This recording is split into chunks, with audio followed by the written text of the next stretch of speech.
Hello and welcome to the All In Poker Podcast. This is episode number 5, and today we have a very special guest with us. Richie Arnott is joining us. He is our winner of the WSOP draw, the £20 ticket that sent him to Las Vegas to play in the 10K main event and 7-night stay in a hotel and £1,000 expenses. So very exciting. And I'm also joined by my co-host, Alex Todd, who is jumping along for the ride. So stay tuned. This is a good one.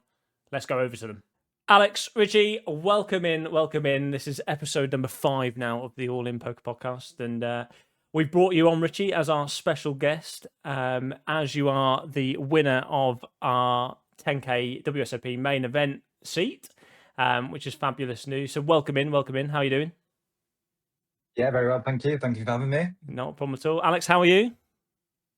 I'm all good. I'm looking forward to see how Rich got on at the WSOP. Yeah, aren't we all? It's been a long time in the wait. We've been kind of rubbing our hands together. We've been building up. We kind of waited a bit on the podcast. So should we leave it a little bit for another episode and wait for Richie to come back? So I had to throw in one and bore people for half an hour last week. So it's good to have you on, mate.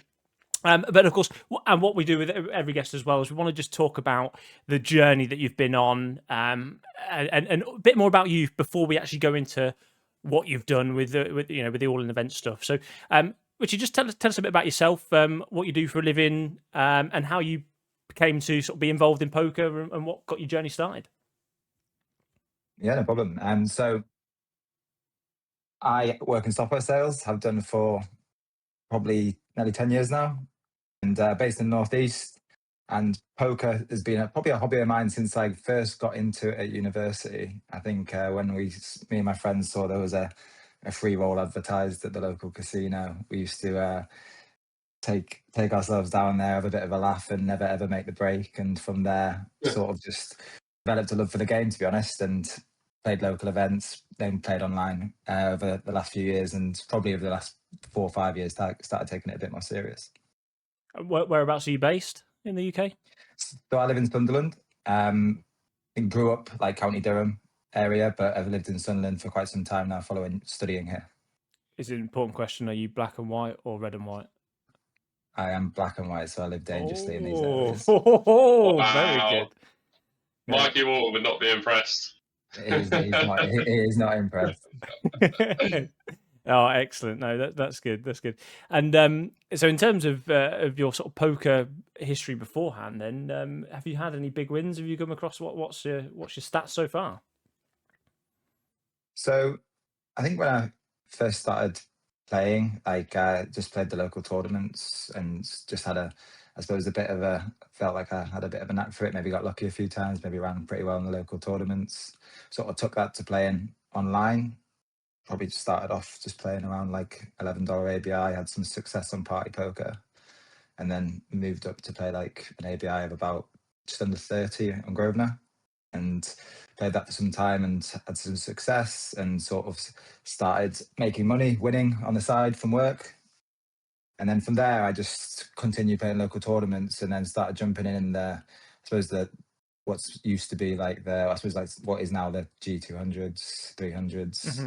And some of the GUKPT events I've started to look at over the last couple of years. So online, probably we're looking between sort of 8K as a sort of top score, and live 15. Wow. Okay. So some good stuff, some good grounding, definitely. And we mentioned it beforehand. There is a trophy in the room behind you. Is that right? There is. Yeah, I was lucky enough to win a GUKPT Cup last year in Leeds. Nice. Can we have a little look? Is that Nice. Can you give us a little show? Can you have a little look? Yeah. It's currently got a couple of cigars. It's currently got a couple of cigars in. It's got cigars, and it's actually holding these as well. Oh, Hey. Very good, very good. Mate, them patches get everywhere. They do. That's currently being stored. They're being stored for the Goliath, and spreading more wild than Love COVID. that. They are brilliant. Okay, so we got the trophy in. So, and this is obviously touching on all in events, which you brought us onto quite nicely. There is, how did you hear about all in events originally? Where's that come from in your journey? It's your man Alex, really. I've followed him on Instagram, and we found out we've got mutual friends, and I just saw a post, and it was really funny story. I just thought, you know what, I've done the odd raffle. I think I won a cricket bat once when I was doing one recently, and I was like, you know what, I'll just have a bit of a punt, and bought 5 tickets, and said to the missus, I've just bought 5 tickets to potentially win a package to go to Vegas, and I've just got a weird feeling about it. And then of course I'm playing 9 tables on a night where I had sort of not much to do the next day work wise, and I was working from home. So, and then my phone just blew up, and it was just surreal. And to get like calls being like, you've won, and then being asked to come on to the actual stream and be like, sorry, look, I can't, I'm busy. Wow. So I mean, so of course we ran some feeder opportunities, so you could have got in for a couple of pounds into the main £20 draw. So did you just outright just buy 5 tickets into the £20 draw, and that was kind of it? You put it to one side? Yeah, literally just £100, 5 tickets, and sort of, I evidently forgot about the draw because I wasn't watching it, but I was busy at the time. But yeah, I sort of remembered when I phone blew up, pretty much. So put it to one side, and yeah, that was it. And I sort of had an idea. I had it logged in my diary, and that was going on. But yeah, it was a big surprise to get messages from a lot of people, and it was very nice to receive a lot of messages and congratulations from people. Some people I didn't even know, so thank you. What was that initial? So you were getting these messages come through. I mean, what was your initial thoughts? Like, did you believe it, or? I believed it. It was just, I suppose I was obviously trying to concentrate on playing my schedule, and probably more tables than I usually do that evening. So it was a bit of I suppose, shaking. It was just surreal, like to sort of like visualize what was gonna happen, and to understand that, look, I was going to play the main event in Vegas. And I think on my story on Instagram on that, I was playing the sort of probably the Wednesday main event on my site, Coin Poker, that I play on. And it was just like, if I was busting anything or getting cooled, there was just no emotion at all. That's brilliant. I actually remember watching your stories that night, and like even when you were filming the hands, you just like was like laughing in the background of saying, I don't really care what happens now because I just won a 10k package. Like, did you actually have a deep run that night as well, or am I remembering wrongly? Yeah. I came third in a 25 for about 2.5k, so it was a good night. See, the raffle run good gets everywhere, I tell you.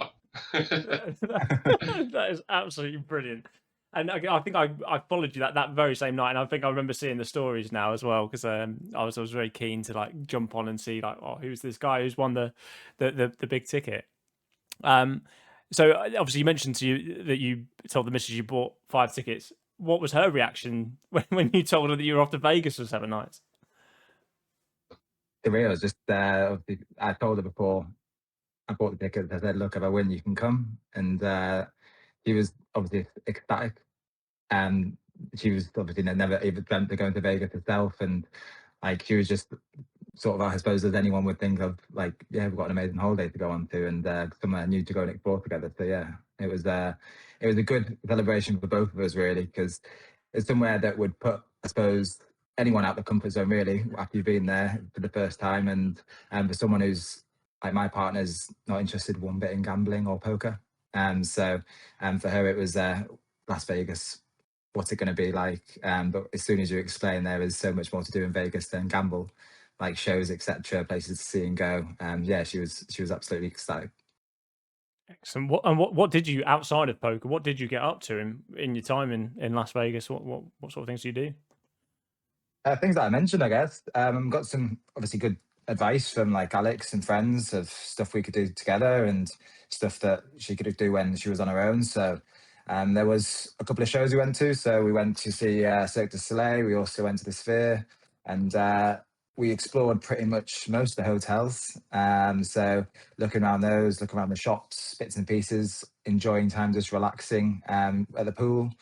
And yeah, it was just an amazing experience overall for us both to just enjoy together.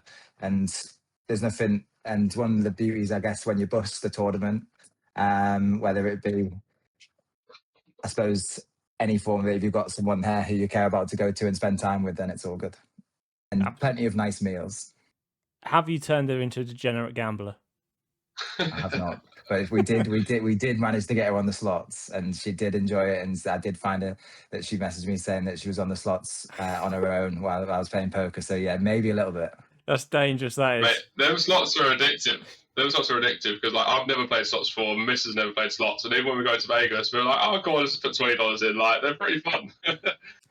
Yeah, no, absolutely agree. It's the flashing lights, and it's an easy way to burn time and also money. They reel you in, especially when you get a little win. Yeah, for sure. Well, that does bring us onto the poker. I'm going to kind of hand over to Alex here to kind of lead, but I want to find out exactly kind of what you got up to on this poker trip, and of course I don't know, and you're going to touch on it as well. But you hit the feature table. You were on the live stream, which is all very exciting. So yeah, I'm going to hand over to Alex. Alex, over to you, pal, and ask whatever you want about the actual poker itself. I will do. So I think we stumbled across a good winner with you. So I think we have a range of people that buy our draws. We have people that sort of just play pub games. We have people that play tournaments regularly. But I think you was a good one that's played a lot of poker, but maybe not had that much experience in the live environment. So you were sort of the perfect winner.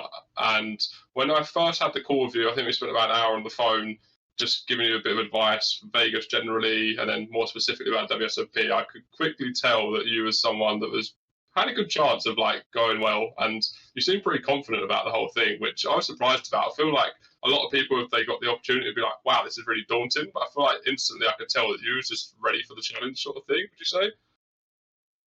Yeah, no, look, obviously been aware of this tournament like many poker players are, and it's been a dream to go and play it, and to get the opportunity to go and play it for nothing, of course, like whether you're buying or it's a free roll as such. I just backed myself, and I think that the people I had around me who I spoke to, like friends, poker players, sort of all said to me that it's well suited to you. You'll have a good chance. Just go and play your game and sort of focus in. And it was, for me, it was just a chance for me to go in, demonstrate, I suppose, what I could do and who I could compete with, which is part of the reason why I play poker. It's what I enjoy, is the competitive side of it, and being able to, like you would on a football pitch, if you were able to play against the best players in the world, you'd love to. And I think that's the beauty about poker, where I could go and sit on a table with someone who's far more experienced than me, far better results, and at the end of the day, we both got 2 cards. For sure. I think we had that exact conversation, right? I sort of tried to translate that to you, that once, however you've got into that tournament, whether you bought in for 10K, whether you sold a load of action, whether you satellite in, or, I don't know, bought some tickets to a raffle at all the events, then once you get that seat at the table, everyone's equal. It is just a game of cards at the end of the day. And obviously it does feel like a very prestigious event when you're there with all like the cameras and the setup, but it is just the same game you're used to playing, whether that's at a pub, in a university, online. It's just the same game, and everyone's got an equal chance of winning. And yeah, I think you definitely sort of took that on. And from talking to you, just seemed calm and composed throughout. So that was really nice to hear. And how did you actually feel when you first sat down at the table? Because I remember my first time playing WSOP Main, I was pretty nervous, you know. Like I sat down and I was thinking, like, God, this is a big thing. But like you say, I've been dreaming about it for so many years. It felt pretty surreal actually sitting down to play it. So how did you feel? Yeah, similar, I guess. So I think one of the first things I wanted to do when I got there was, I suppose, check out the arena where I'll be playing. And sort of the first or second day, when I realised that obviously you need to register for things, get myself sorted. When I got there, just took the opportunity to, I think it was the day 1A was on or something, and or day 1B, when I just managed to go and have a look around and just experience what it was like in the room, firstly, which was probably a good move, I would say, looking back. And yeah, it was surreal. And when I got when I bought in, and then the morning, I suppose looked at my table drawer, and things got fairly real pretty quickly, and kept, I suppose, checking people out, checking who I'll be playing with, and then when I went down to sit down and play, there was I had a good range of people on my table, and of course when I sat down and I heard the old shuffle up and deal announced by only a player who was sat at my table, It was amazing. So, and yeah, it was, once I sat down at the table, I did feel comfortable. I sort of looked at it as, look, this is what I do when I go and have a bit of fun and take some time away from work and go and play some live poker for a few days. So, I think, yeah, I sort of said to myself that, look, yeah, nerves are good, use them, and we battled through the day. Yeah, and we had a little chat just before we went live on the podcast. So we talked about the fact that for me, playing poker full time, like it's my livelihood, it's sort of my career. I feel like I felt a lot of pressure and really, really wanted to do well for the people that had sort of bought my action and stuff. But for you, where it is just a hobby and you've got sort of your income every month and that, it really feels like it's a bit of a superpower. You can just sit down and just be like, well, this is just an opportunity. You definitely, first and foremost, are there to enjoy yourself. And that is really important. And I think that enables you to make good decisions because you're not letting your emotions sort of, well, dictate how you play. And I think that can sometimes be some people's detriment when you step up to that sort of next level when you're playing this tournament where there's millions at stake. It can definitely get in your head a little bit, but you just seem to, take it in stride. So fair play to you. And you had another pretty cool thing happen, right? So who came and sat down right next to you who's got quite a following, I hear? Yeah, I hear he does. So this was one of the, I think I was getting ready, and I think I'd been down to the pool in the morning and just relaxed and just looked at some final things and just got my head together and got some fresh air before a long day in a room. I think I came back up to the room to get sorted and changed before I went back down and realised that on my direct right would be a UFC fighter, Sean O'Malley, or Sugar as he's well known. So that was he was the one who announced Shuffle Up and Deal, and then of course the entourage followed over to our table. So of course that was something which you don't experience. I think the only experience you just don't get an experience like that in the UK or anywhere.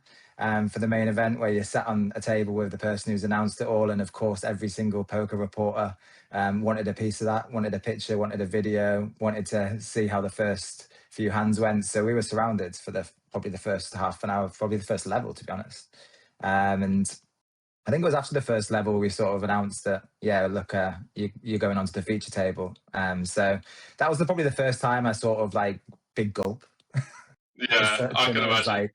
I was like, I've been playing the main event, the 10K buy-in, the biggest tournament I've ever played for 2 hours, and all of a sudden you're going onto a world stage, I guess, and that's when it got real. Yeah, you definitely got thrown in the deep end because it's daunting enough playing the World Series for the first time, let alone when they tell you, right, go on the feature table, which will be streamed to thousands of people. You're also sitting next to someone that's got like 6 million followers on Instagram. Like, you really get thrown in the deep end, to be fair to you. But yeah, you came out strong. And how was that time on the feature table? I watched quite a bit of it. You had a few unlucky hands, pretty card dead from what I saw, but not too much damage from what I saw.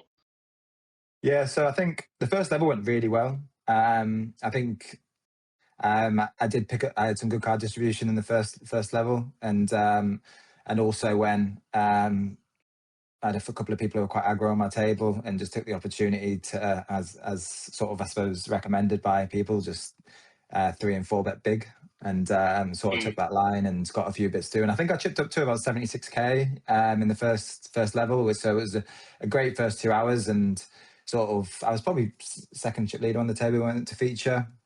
And then for the feature, pretty much just, as you said, like I was pretty card dead. And there was a couple of spots where I maybe got a bit unlucky. There's maybe an argument for there's not many bluffs in a spot where I paid off. But looking back, the person I was playing with, and obviously was playing for them a long time before, was probably capable. And sometimes you're just happy to, I suppose, pay someone off. But yeah, it was the feature table was amazing. The actual whole experience of being on a table, I've never been on the table that big, by the way. I soon realised that I definitely did need my glasses on to see the actual flop.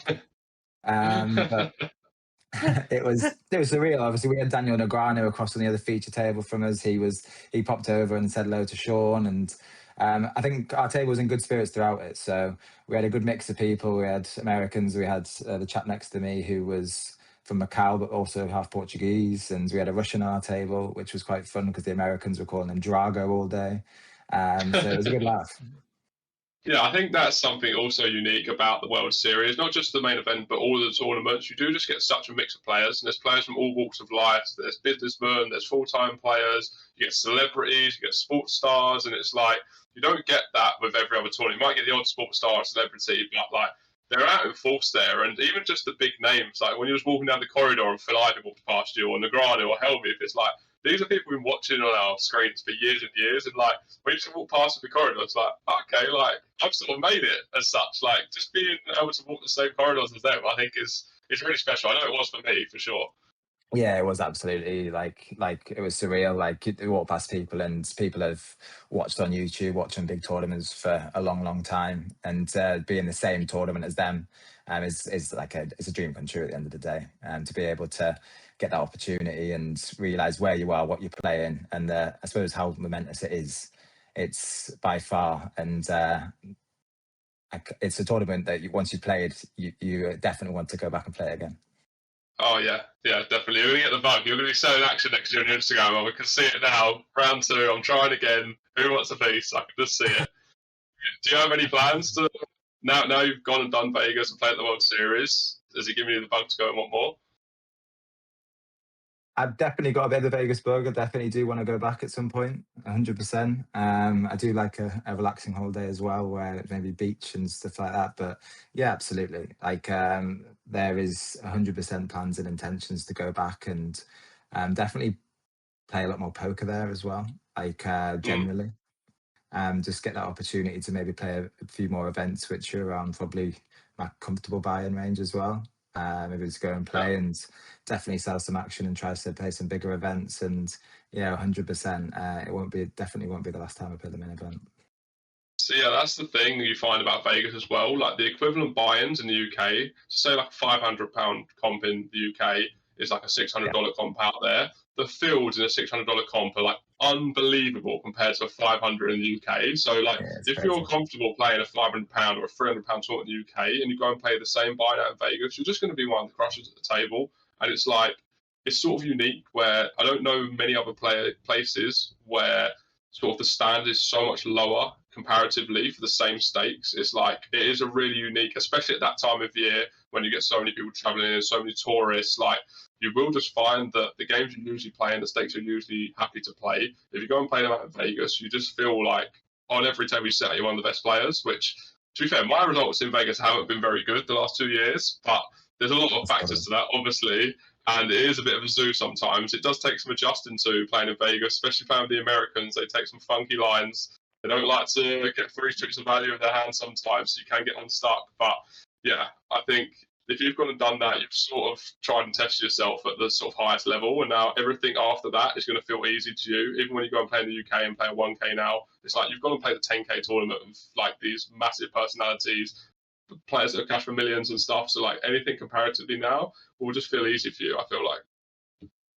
Yeah, I'm looking forward to it. Like I think one of the first things I said to close friends and yourselves at the start of the call was like, look, I think it's good for me long term to have that opportunity, and I can use that moving forwards. I think the first time I went on a feature table in the UK, I was like all very nervous and a bit more. And I think I said at the start, like what I do for a job is probably just as intense as playing on a feature table when you're in a boardroom of directors and you're telling them they need to pay a lot more money for their software. I can imagine that is nerve-wracking, to be fair. So we've talked a lot about day one, the feature table. It was a 60k start stack. How much did you end up bagging on day one? You did bag, I can confirm. I did bag, I can confirm as well. So I think I recall, let me just double check something. From my memory, it's just below start stack, right? Yeah, it was, yes. So it was, so day one was 60k start, and I think I bagged just under 53k, I think. So I think probably peaked at about 76, went down to about 39, and bagged just over 50. So a bit of an up and down day.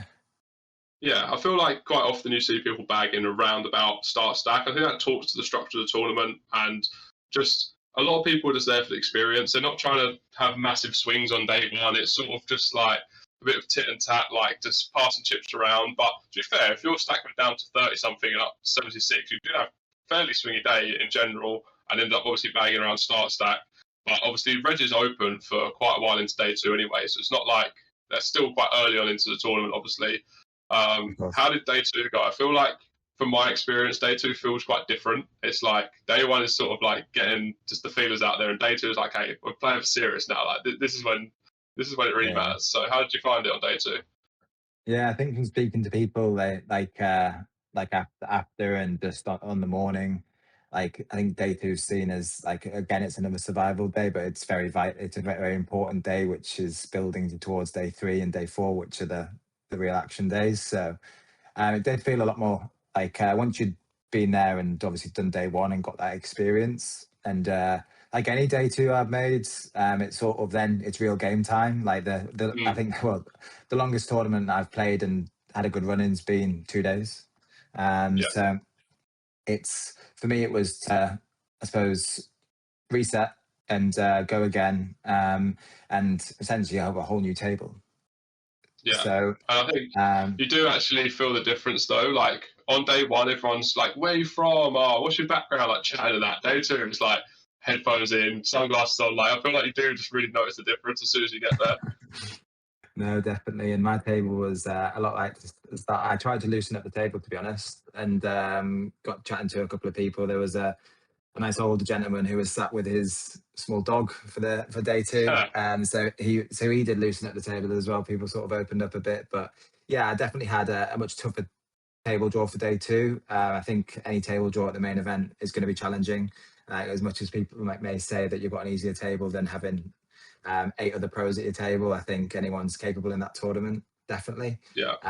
As you know, in America, as you said, in America, the players, they make funky lines. They play sometimes street poker, as people call it, as well. So yeah, like looked into it, and yeah, day 2 started off pretty eventful. So I think I'd sort of identified there was probably 6 good regs at my table pretty early on, and people with some pretty, like, results way beyond where I am in terms of my live game. People cashing for 4 million, 2 million, and it was a good challenge. I sort of was excited to play, and I think I lost probably 50% of my stack in the first level. Oh, which was that is a bad start to the day. It is a bad start to the day.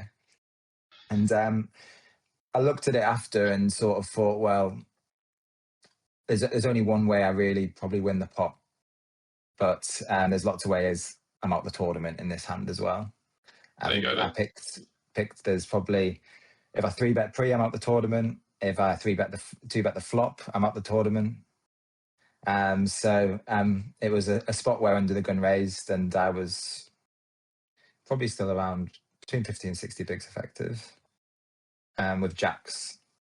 And from discussions, I think you can definitely mix and flatten jacks against regs in this sort of field and tournament, and the structure, it's probably a good play. And when the board comes jack high with two clubs and 2 low cards as well, I've got the effective, well, V nuts, of course, and to see someone bet the turn and me to flat call and the turn to be a brick, and someone to then barrel big. Well, it's all shaping up so well at this point. Yeah, shaping up to be a great start. And I think the only way I look back at it and think the turn brought a double flush draw. And I think the only way I maybe win the pot is if I just pile the turn. And with that type of board, I think it's probably a good play as well, looking back when I've reviewed the hand. And anyway, I decided to flat and try and keep in hands which I have drawn dead, or over pairs which are probably going to go for a 3rd street, or even very good top players if he's a regular and it comes a brick. Which obviously I block massively, but it's possible. But there's also the sets available of course as well in this tournament. So yeah, I flat and the river comes a club, and he continues betting 70%, and obviously we can't raise when it comes a club on the river, and we call it and get shown the nuts for ace king of clubs. So it was a tough one to take, and obviously just say nice hand and we move on. I think the gentleman on my left, who was a pro, sort of said, like you took that unbelievably well, and that's when you sort of just have to say, and that's where my story came out of the table actually, and people sort of shone to that, and it was great to hear people just, I suppose, congratulate you on winning a prize draw as such to go and play in the main event. So it created a good atmosphere around the table. How do people react? Because like I can imagine, as you do, everyone searches everyone's Hendon mobs at the start of the day or whatever, and tries to get a feel for it. And like you say, it's like 2 million, 4 million, 3 million. They go to you, and it's probably, I don't know, 50k or something, and they're probably like, "How's this guy just suddenly playing the World Series?" And they're all intrigued by you, and then you probably sit down at the table. They watch you sort of play a few hands. They're like, "Wait, this guy's pretty good. Where's he come from?" I think everyone just assumes you're probably an online player. Generally, when I search someone's Hendon mob, there's not a lot of caches, but I can see they've played a lot of poker. I'm like, well, they must play a lot online, but you probably are a bit of a wild card for a lot of the players. So when you finally actually revealed how you ended up playing the tournament, like, what was the reaction? Yeah, people were just sort of like, that's an amazing, like, good luck to you. Like they wanted to see me go well. And I think when I continued the day, and of course, this is the first hour where I lose half my stack. And I think I probably played another sort of, I suppose, 7 hours that day. And there's the sort of, I suppose, there's the icebreaker where we didn't make it to day two. It's a 10-hour day, so yeah, exactly. So I did grind a long time with and never really got back up to where we started the day. So I was in between 10 and 30k for the rest of the day. And you just grinding. People, yeah, absolutely, and that's the beauty of that tournament as well. By the way, like you do not have to force anything. You can wait for the spot and feel when you think it's correct. And look, I was all in 4 times before I bust. Wow, and, it was a bit of a roller coaster then. Yeah, absolutely. So got down short, and after folding for a couple of levels, looking for a good spot, sort of had to find one. And I think I doubled up to maybe 28k. And it was just like a standard spot where I'd raised the cutoff and been 3-bet from the button and jammed ace queen off for sort of 20 or 20 bigs pretty much at the time, and was happy to see a queen on the flop and held, and then we pretty much went back to start, and then it was sort of yo-yo up and down until we got to the hand where it all came to an end.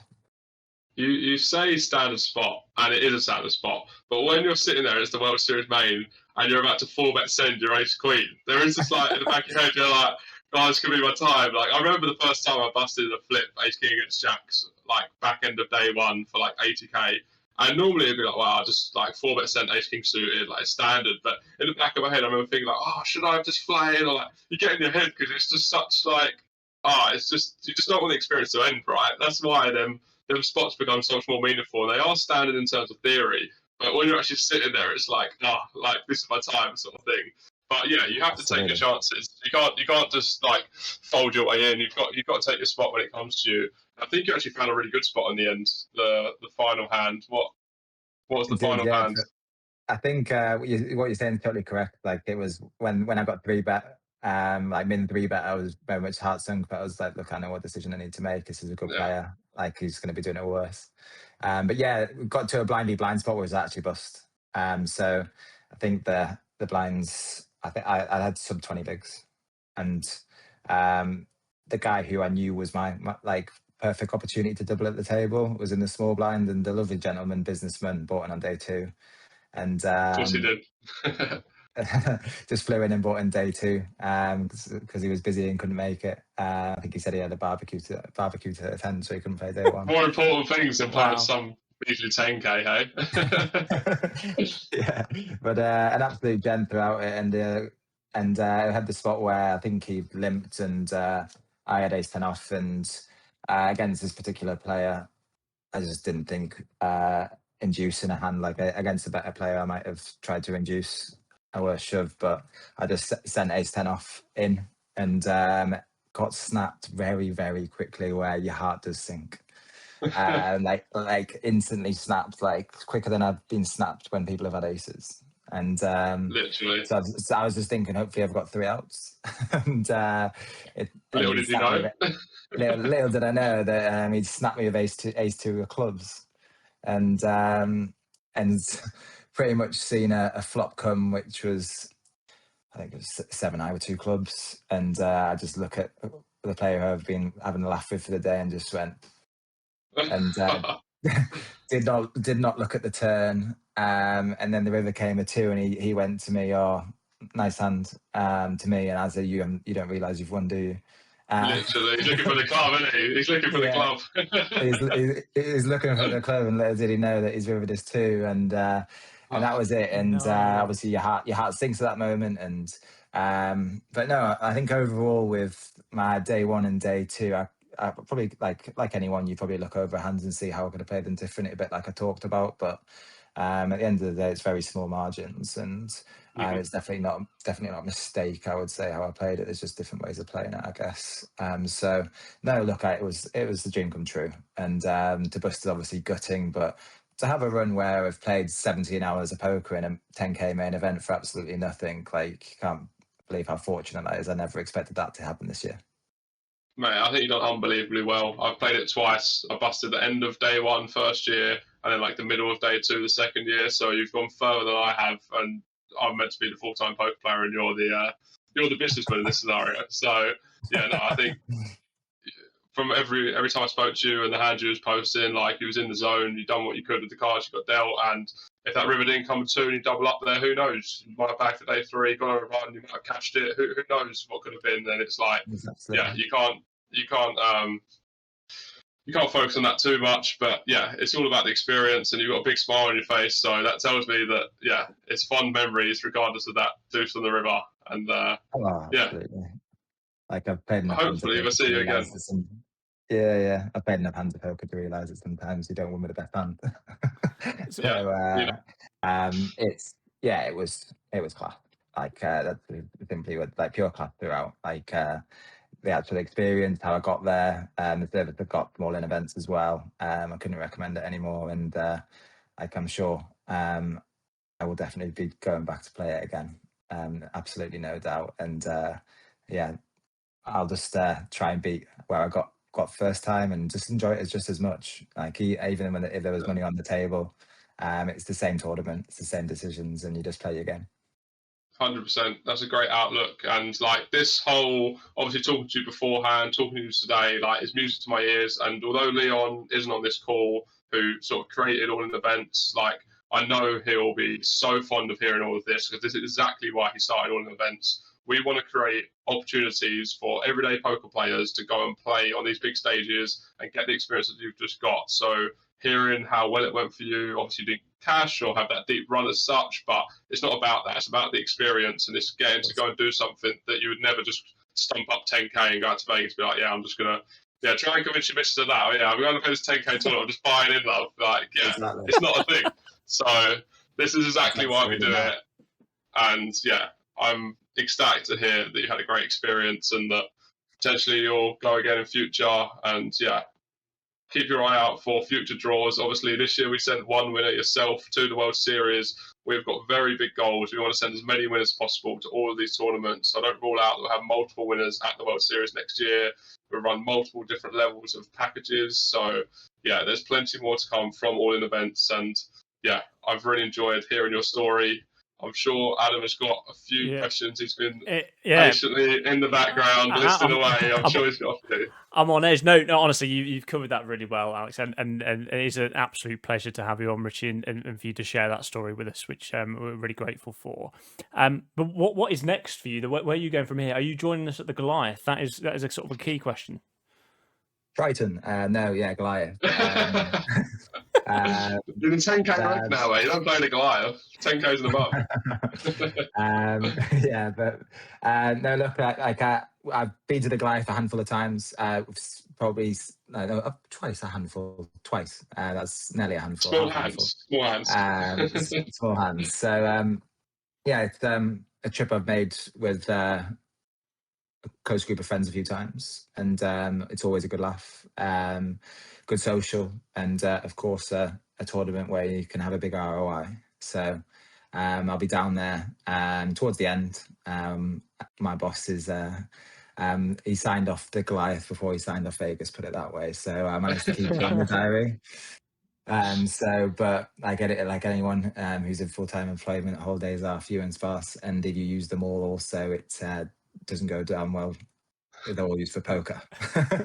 So yeah, we're down there, and I think I get down on the 29th, and we'll be playing, of course, trying to bag the Goliath and everything around it if I bust. So we can't tempt you to come down on the 28th for our all-in events tournament on the Tuesday. It is. It was the first thing I saw when Alex mentioned this tournament, and it was the first thing I mentioned, saying I put the 29 off, and unfortunately, work commitments have to come first. You've got to save the winner for someone else, really, haven't you? You've won enough, I think, this year. And pal. also, I run too good in all-in events at the moment, so I'll let someone else win that one. But I will be back in the draws for next year. Excellent news, and obviously we'll get you patched up at the Goliath as well. You'll be representing, won't you? I will be representing all-in events at the Goliath, absolutely, and let's hope I can make it further than day 2.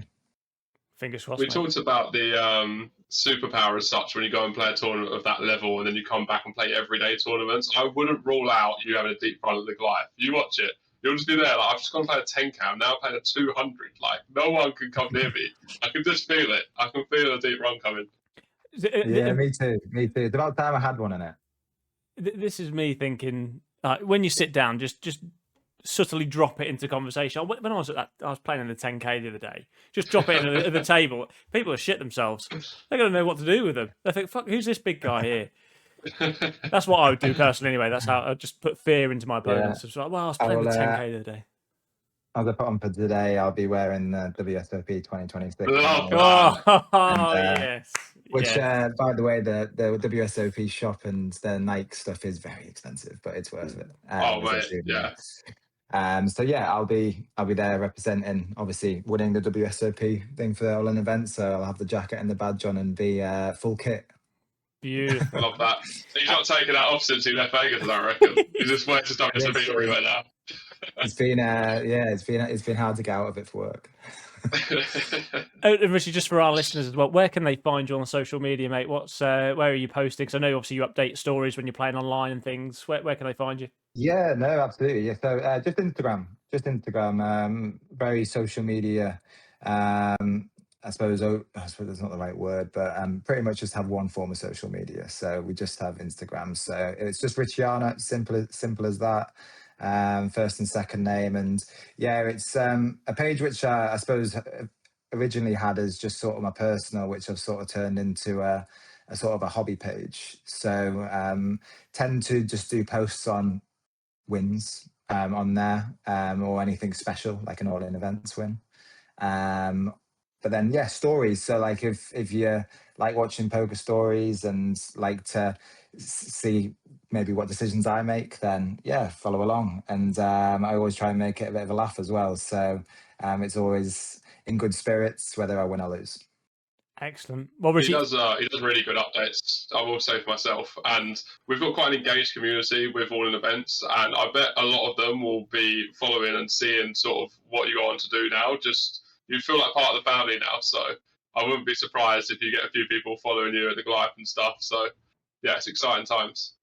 No, absolutely, and I think even just from winning the WSOP main ticket, like there was people who reached out, as I said at the start of the call, who wished me luck, who I'd never spoken to before, and people who followed and maybe just started commenting on my stories and stuff like that. So yeah, anyone who does that's appreciated, and I'll do my best always to reply. It is a really great community. Like, you'd think that when we do a draw and there's like hundreds of people that have bought tickets and there's only one winner, everyone else will be like, for God's sake, I didn't win. But you see it all the time in the comments. Everyone's like, oh, well done, Richie. Good luck, Richie. Because it's like, even if you don't win, you know that someone is winning, and just knowing that someone, like-minded people, everyday poker players are getting that opportunity. Like, it doesn't matter if you win or lose. Just seeing someone go and experience that, I think, is great. And like, we just need to harness that and have more and more opportunities come in, which we've got a lot in the pipeline. So there'll be some great opportunities for the all-in events community in the future. And you are Yeah, locked no. in now as well. So any big scores you get in the future now, whether it be WSOP Goliath, even if it's not all in events related, you are part of the team now. So we'll have to bring you on again, and you will be interviewed again if you make a big, have a big run and a big win. So yeah, We've claimed you basically. you're claimed, mate. You're claimed. So no, Yeah, but absolutely, I'd love to share it. And at the end of the day, like as you said, Alex, I think if it was like, let's fast forward a year, and when we see our next winner at all in events for the WSOP, like I know what that feels like now. And yeah, wishing that person congratulations, the best of luck will go a long way. So if you're playing pub games, local games, or you just play as a little bit of a hobby with friends, like it's an amazing experience. Yeah. And one you should definitely, if you want to do it, get involved. Love that. brilliant. Well, that wraps us up really nicely, Richie. Thank you very much for joining us. Really appreciate it. And good luck at the Goliath, and good luck in all your future poker events. And we will catch up with you again very soon, I'm sure. And Alex, thank you very much Thanks for for coming on and talking all poker with us, because you've certainly done a better job than I could, because you know way more than I do about the poker world. So thank you very much, mate, for your assistance today. Thanks for having me. Well, that was a jam-packed episode with Richie telling us all about how he got on at the Vegas WSOP 10K main event. And you could be the next winner of one of our events. Head over to the website, All In Events, and see what draws you can get yourself into.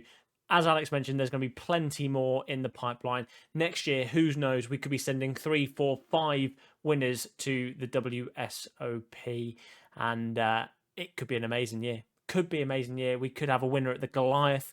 That's next week. Very exciting. Looking forward to that. If you're going to be there, come and say hello. Make sure you get your All In Events badge. And we're also running a little £200 free roll. It's a last man standing event. Free to enter. Head over to the socials. It's on Facebook. It's on Instagram. If you want to get involved, comment on the post. Now, whoever comments and wears the All In Events patch throughout the Goliath event, whoever runs the deepest is going to win themselves £200 site credit for absolutely nothing other than wearing the All In Events badge. So do make sure you head over to the socials, check that out. Make sure as well, guys, the podcast is new. This is episode number 5. We want to push it out there. We want to get it shared out. So please, please, please, if you could share the podcast to your friends and family that are interested in poker, that might gain something from the podcast, might enjoy just listening to something as they go. This is very new. This is the first time I've done anything like this. So it would be really lovely to have some support and pushing out the podcast so more and more people can hear it and start to enjoy it. And of course, we had our first real special guest on, who is separate from All In Events, which is very, very exciting. So Richie, thank you very much for coming on again.